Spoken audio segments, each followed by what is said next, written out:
Berdasarkan screening kesehatan mental yang dilakukan oleh Kementerian Kesehatan Republik Indonesia menunjukkan bahwa ribuan dokter mengalami depresi saat mengikuti program pendidikan dokter spesialis. Hal ini disebabkan karena beban pendidikan dan pelayanan yang tinggi ditambah dengan perundungan senior terhadap junior. Sebagai Direktur Utama Rumah Sakit Jiwa Islam Klender, Dr. Prasila Darwin menuturkan bahwa dengan adanya survei ini, Kementerian Kesehatan dapat menindaklanjuti dengan perbaikan sistem pendidikan dokter spesialis. Kasus gangguan mental gitu ya di masyarakat itu masyarakat umum gitu ya memang cukup tinggi sebetulnya gitu. Data WHO pun menyebutkan bahwa 1 dari 8 orang mengalami gangguan mental gitu ya, dan ini jenisnya tentu beragam.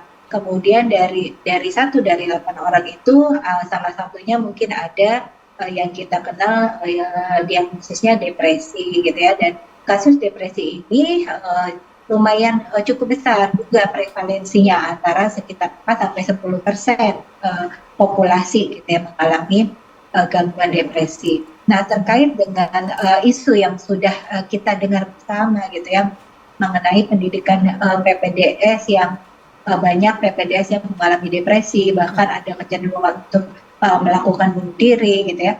Ini kan sebetulnya suatu survei gitu ya, suatu survei yang memang bagus gitu ya. Ini suatu alat screening gitu. Ini merupakan alat bantu, alat screening yang harusnya bisa ditindaklanjuti gitu ya. Tapi memang untuk melakukan suatu diagnosis apakah betul ini adalah suatu kondisi depresi atau bukan, itu diperlukan tindakan lebih lanjut gitu ya. Misalnya melakukan pemeriksaan klinis, wawancara psikiatri, dan melakukan pemeriksaan penunjang yang nanti dibutuhkan gitu ya. Depresi sendiri gitu ya, itu kan suatu gangguan jiwa yang ditandai dengan suatu mood atau suasana perasaan di mana moodnya menjadi menurun, kemudian disertai adanya hilang energi gitu ya, tidak bersemangat, konsentrasi jadi berkurang gitu. Tapi sebetulnya depresi itu tidak muncul tiba-tiba gitu ya, jadi itu perlu proses gitu.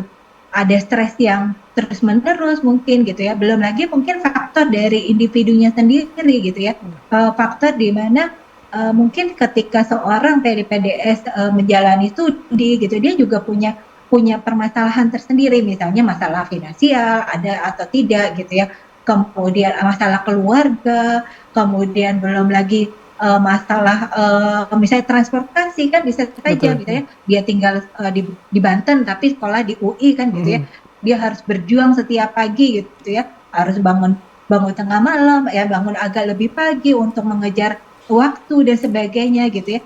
Banyak problematik yang dihadapi gitu pada seorang PPDS gitu ya. Diharapkan dengan adanya data ini maka segera kita harus melakukan tindak lanjut terhadap hasil survei ini gitu ya, melakukan diagnosis pasti terhadap PPDS yang terindikasi untuk mengalami suatu depresi, apakah memang sudah dalam kondisi depresi ataukah ini suatu kelelahan atau burnout atau gangguan penyesuaian atau apa. Dipastikan dulu ini adalah suatu kondisi depresi, kemudian perlu langkah-langkah tindak lanjut tentunya.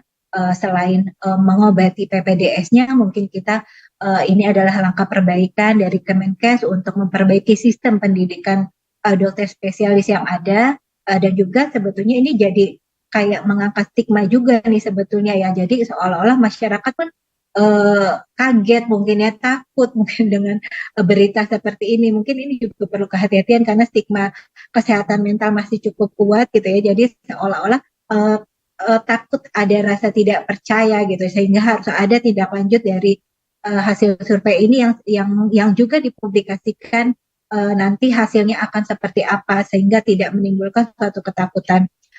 Dan yang pasti tadi Dokter Nabila juga sudah menyampaikan kalau memang ada indikasi depresi, memang mungkin di layanan pendidikan disediakan suatu media bagaimana ketika peserta didik mengalami suatu kelelahan atau kondisi mentalnya sudah kurang baik, maka diberikan layanan yang mungkin jangan langsung di bagiannya gitu ya. Mungkin kadang-kadang kan mereka ada kekhawatiran juga ketika ketahuan misalnya mengalami suatu kondisi yang tidak nyaman, dianggap tidak mampu gitu ya. Tapi ini perlu dibenahi gitu ya. Kasus depresi juga sebetulnya yang di permukaan yang sudah dilaporkan ini hanya mungkin sebagian gitu ya.